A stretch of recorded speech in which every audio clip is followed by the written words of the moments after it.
마태복음 13장 44절 말씀. 천국은 마치 밭에 감추인 보화와 같으니 사람이 이를 발견한 후 숨겨두고 기뻐하며 돌아가서 자기의 소유를 다 팔아 그 밭을 사느니라. 아멘.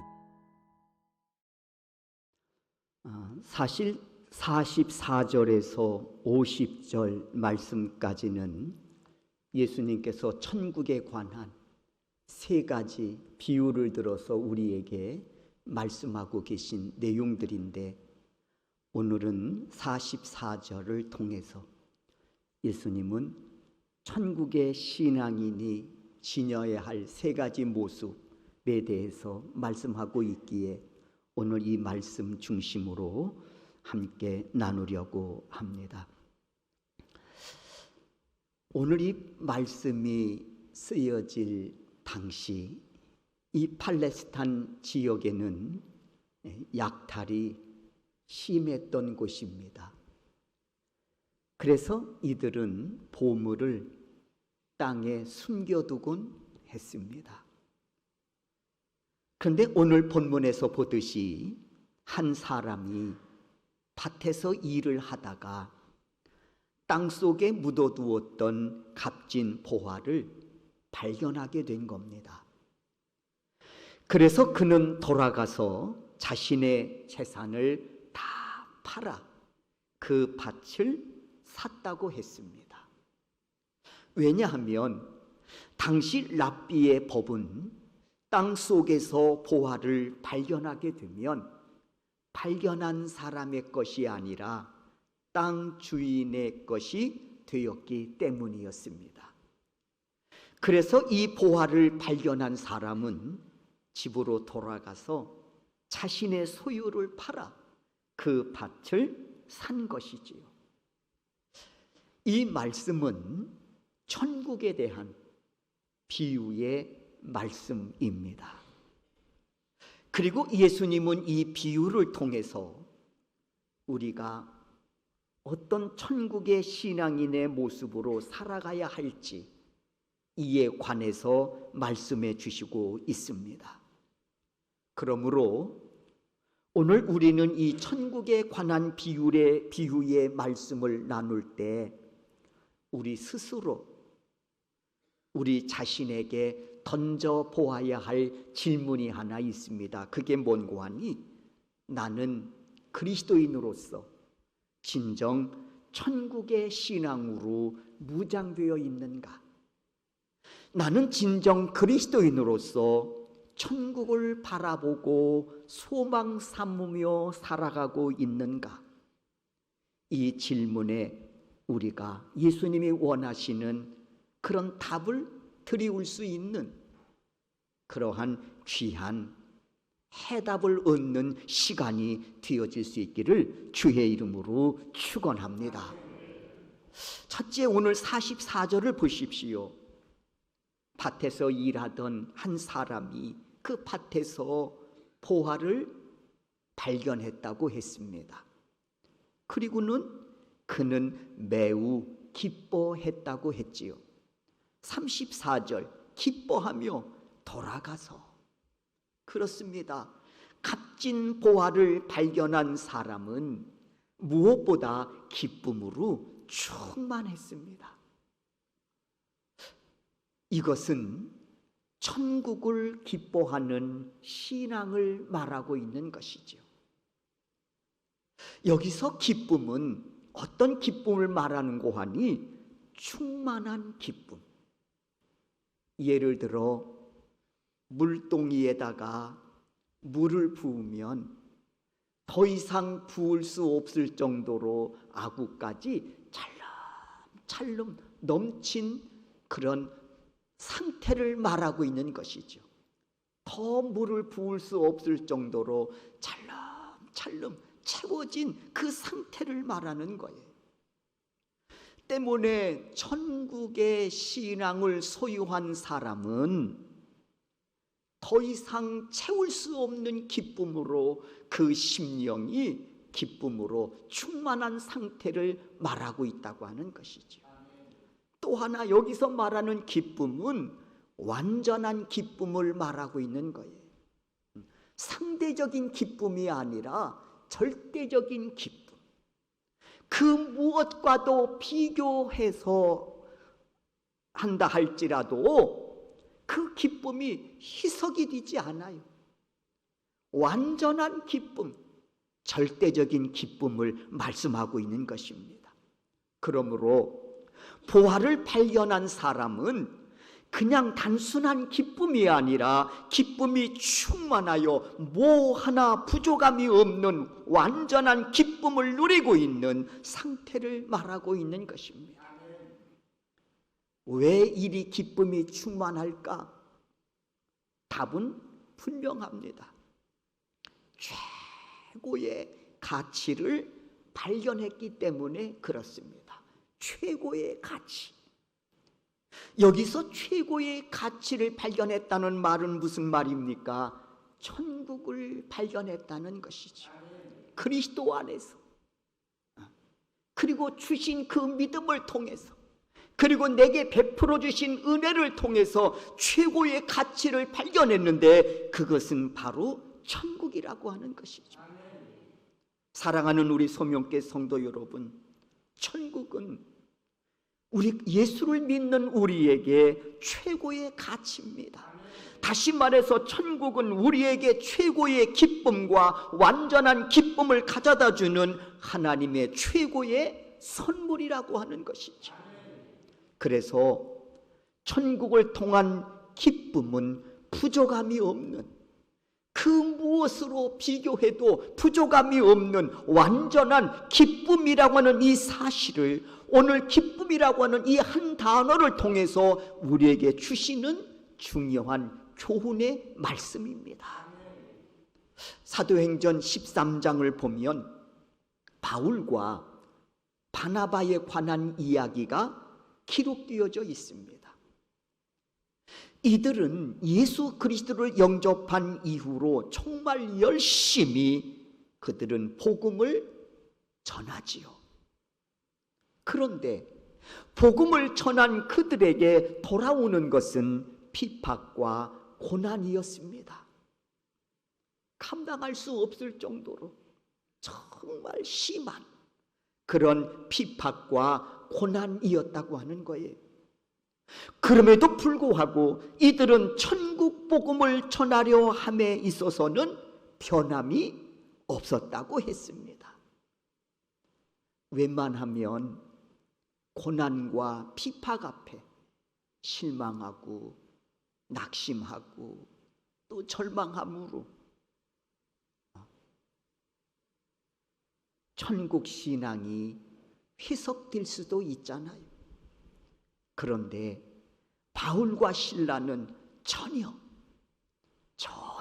그런 모습을 찾아볼 수가 없었다는 것입니다. 어디에서 그런 힘이 나왔을까? 사도행전 13장 52절에 보면 기쁨과 성령 충만함이었음을 알 수 있습니다. 성령 충만함으로 세상이 감당치 못할 기쁨을 매 순간 하나님께로부터 이들은 공급받을 수 있었기 때문에 어떤 상황 속에서도 비박과 고난이 닥쳐온다고 할지라도 천국 복음을 전하려 하면은 이들을 가로막을 수가 없었다고 하는 것입니다.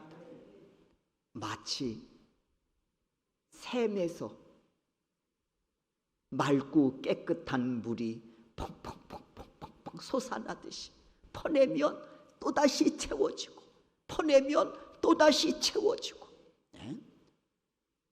이들의 기쁨은 그 어떤 비박과 고난으로도 막을 수 없는, 왜?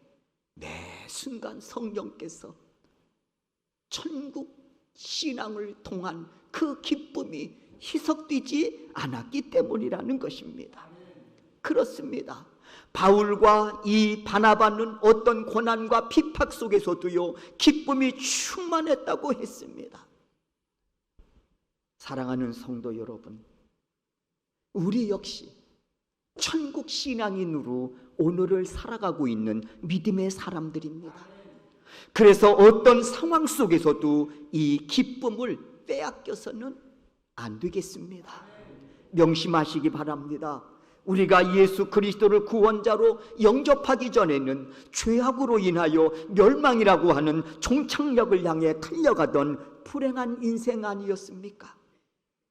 그런 인생 가운데에 예수 그리스도가 찾아오셔서 나의 구원자가 되어주시고 천국 백성 삼아주셨습니다. 그러니 이 기쁨, 세상 즐거움 때문에 빼앗기지 말고 이 기쁨을 끝까지 믿음으로 사수할 수 있는 우리 소명교회 성도 여러분들이 되실 수 있기를 바랍니다. 그래서 그날에 슬기로운 5 신부와 같이 예수 그리스도를 기쁨으로 영접할 수 있는 그런 믿음의 사람으로 오늘을 살아가며 그날을 준비해가는 우리 소명교회 성도 여러분들이 되실 수 있기를 주의 이름으로 축원합니다. 사막을 걷는 남자가 있었습니다. 사막 한가운데에서 그는 결국 먹을 음식과 마실 물이 떨어져 그는 사경을 헤매는 지경까지 이르게 됐습니다. 그때 그는 모래 속에서 반쯤 묻혀진 물건을 발견하게 됐지요. 그는 황급하게 그 모래 속에 묻혀진 그 물건을 꺼내서 풀어보기 시작을 했습니다. 이야, 먹을 것이었으면 좋겠다. 이야, 시원한 물 한 잔이었으면 좋겠다. 그런 소망을 가지고 풀어보니까 그 속에는 웬걸 값비싼 금화들이 가득 채워진 그런 그릇이었습니다. 금괴, 표정들이 왜 이러십니까? 금괴가 가득 들어있다는, 금화가 가득 들어있는 거예요.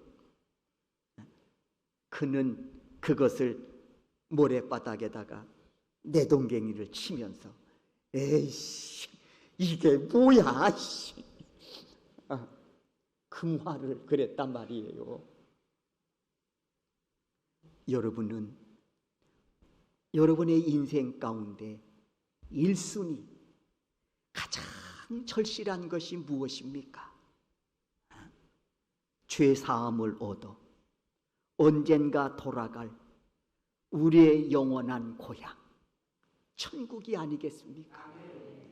지금 많은 사람들이 이 복잡한 이 교통 상황 속에서도 기쁨으로 고향을 찾아간 분들, 또 고향에서 친지들을 만나 기쁨을 나누고 있지 않겠습니까? 우리 역시 죄사함을 얻어 언젠가 돌아갈 우리의 영원한 고향 천국이 있음을 잊지 마시기를 주의 이름으로 축원합니다. 천국을 기뻐하십시오.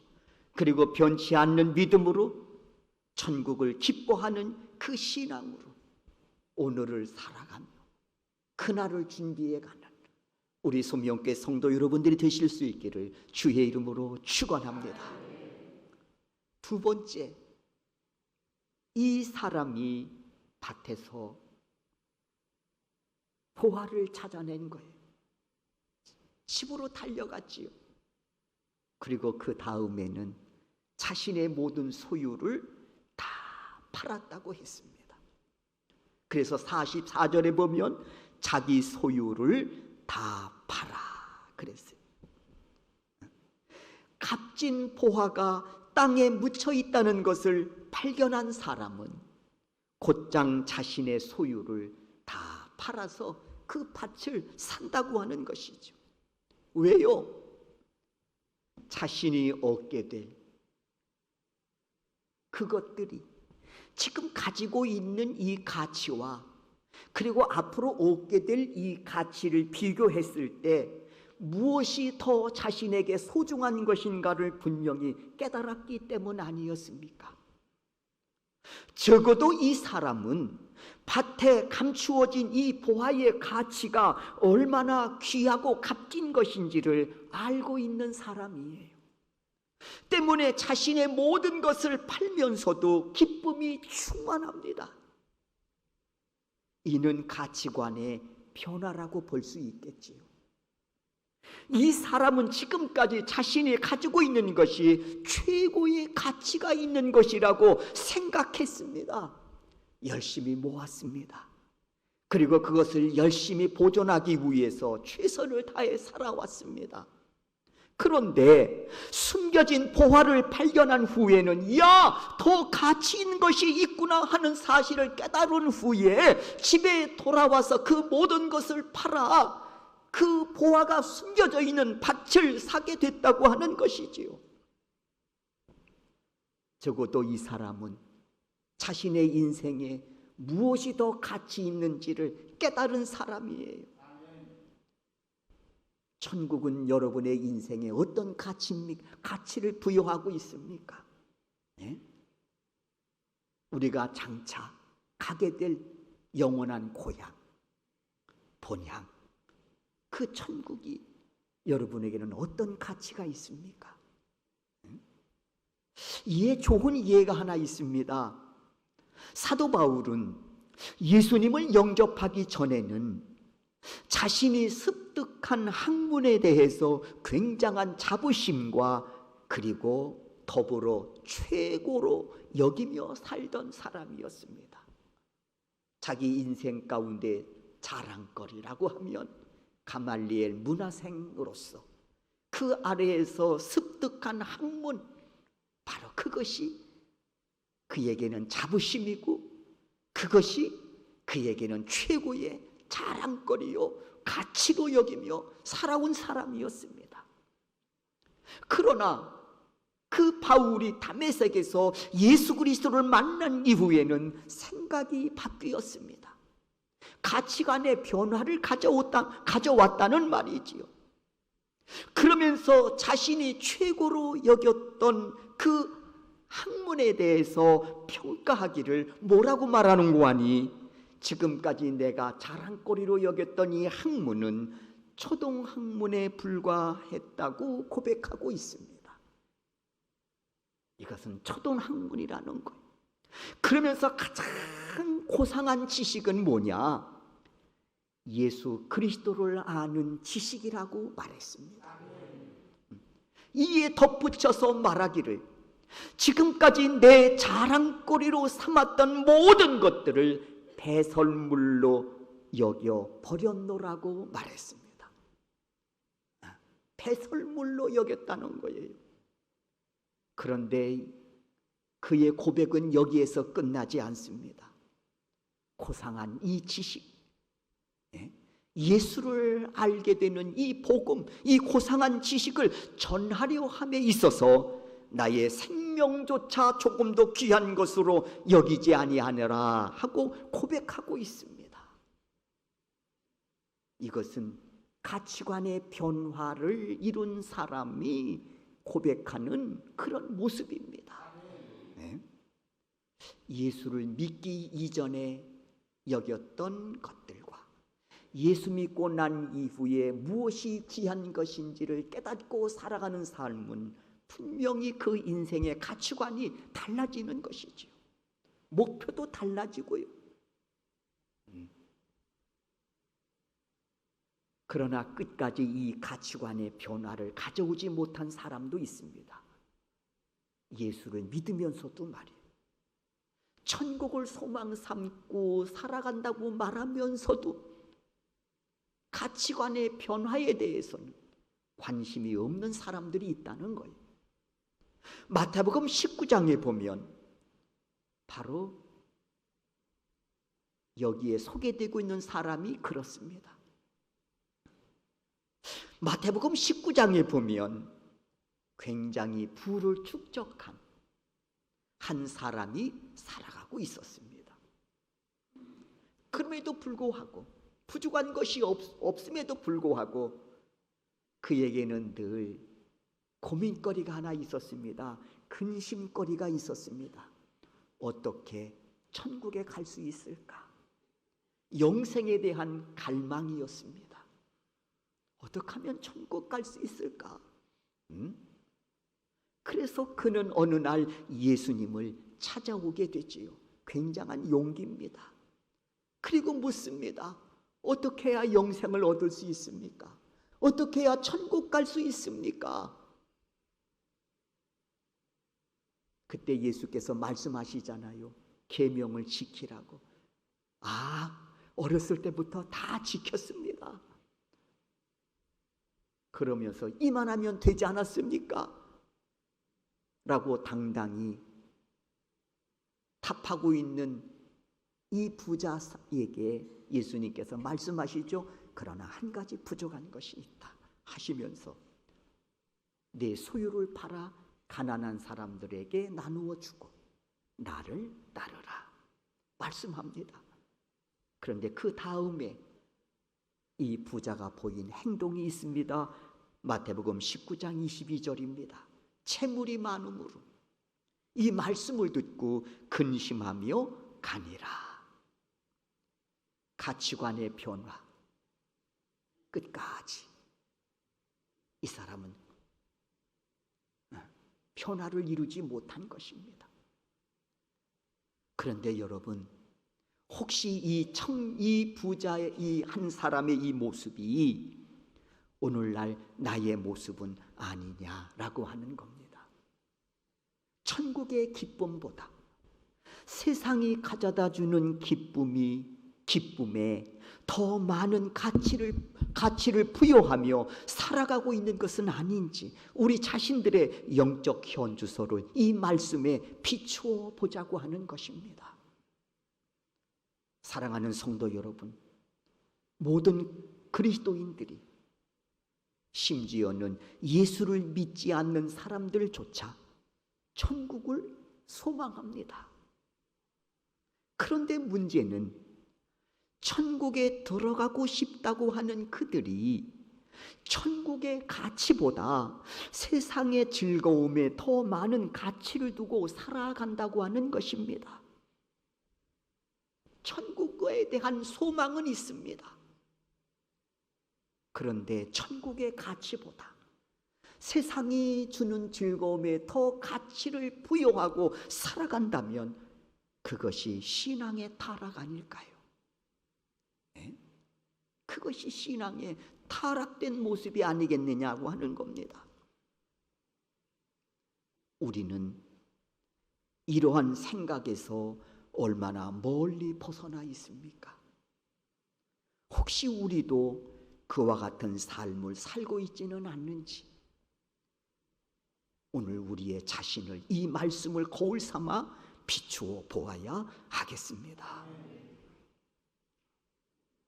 그래서 우리가 천국 소유한 신앙인답게 살아가지 못하는 부분들이 보일진데 과감하게 우리가 그 길에서 돌아설 수 있는 용기와 결단이 우리에게 있어야 할 줄로 믿습니다. 이것이 진정한 그리스도인의 모습이기 때문에 그렇습니다. 소망합니다. 천국 신앙을 가진 자로서 세상의 그 무엇보다도 천국에 더 가치를 두고 살아가는 우리 소명교회 성도 여러분들이 되실 수 있기를 주의 이름으로 축원합니다. 그 다음에 이제 자기 소유를 팔았습니다. 더 가치를 부여했기 때문에 그렇지요. 그리고는 오늘 44절 하반절에 보니까 그 밭을 샀다고 했습니다. 그렇습니다, 여러분. 보화를 발견하여 완전한 기쁨을 누린 사람은 자신의 재산을 다 팔아 결국 그 밭을 사게 됩니다. 정확하게 말하면 밭에 묻힌 보화를 산 것이지요. 밭을 산 것이 아니라 그 밭에 묻힌 보화를 발견했기 때문에 그 보화를 산 거예요. 여기서 보화는 천국이므로 저는 이것을 천국을 소유한 신앙이라고 말씀드리고 싶습니다. 그러므로 믿음의 사람은 천국에 들어가는 그날까지 세상의 유혹에 쓰러지지 않도록 조심하면서 천국 소유의 신앙인답게 살아가야 할 줄로 믿습니다. 소망합니다. 항상 천국을 소유한 신앙인답게 그날을 준비하며 오늘을 살아가는 믿음의 사람들이 되실 수 있기를 주의 이름으로 축원합니다. 히브리서 10장 말씀을 읽다 보면 초대교회 성도들이 이 천국 신앙을 소유하고 그리고 빼앗기지 않기 위해, 그리고 한 걸음 더 나가서 이 천국 신앙을 전파하기 위해서 이들이 감당해야 할 엄청난 핍박이 있었음을 알 수 있습니다. 그럼에도 불구하고 이들은 끝까지 천국 소망 삼는 그 믿음을 지켜냈습니다. 히브리서 10장 34절의 말씀입니다. 우리 다 같이 한번 이 말씀을 함께 읽도록 하겠습니다. 읽습니다. 너희가 갇힌 자를 동정하고 너희의 소유를 빼앗기는 것도 기쁘게 당한 것은 더 낫고 영구한 소유가 있는 줄 알미라. 그렇습니다. 이들은 환난 속에서도 오히려 기쁨으로 지금 주어진 믿음을 지키고 자신들이 감당해야 할 그런 사명들을 감당해 나가고 있음을 말씀하고 있습니다. 이런 힘이, 이런 동력이 어디에서 비롯되었을까? 바로 천국을 소유한 신앙으로부터 이 동력을 이들이 공급받고 있다는 사실입니다. 사랑하는 우리 소명교회 성도 여러분, 우리 역시 이 영원한 기쁨, 천국 신앙 소유 끝까지 지켜내야 하겠습니다. 오늘 본문을 통해서 세 가지 천국 신앙인의 모습 정리해 봅니다. 천국을 기뻐하는 신앙, 여러분 이 신앙을 지켜가실 수 있기를 바랍니다. 둘째는 천국 소유 신앙인으로서 올바른 가치관을 가지고 내 인생에 무엇이 소중하고 내 인생에 무엇이 값진 것인가를 깨닫고 그것을 지켜가는 그런 믿음의 사람들이 되실 수 있기를 주의 이름으로 축원합니다. 그래서 천국을 소유한 신앙인답게 그날을 준비하며 오늘을 살아가는 우리 소명교회 성도 여러분들이 되실 수 있기를 주의 이름으로 축원합니다.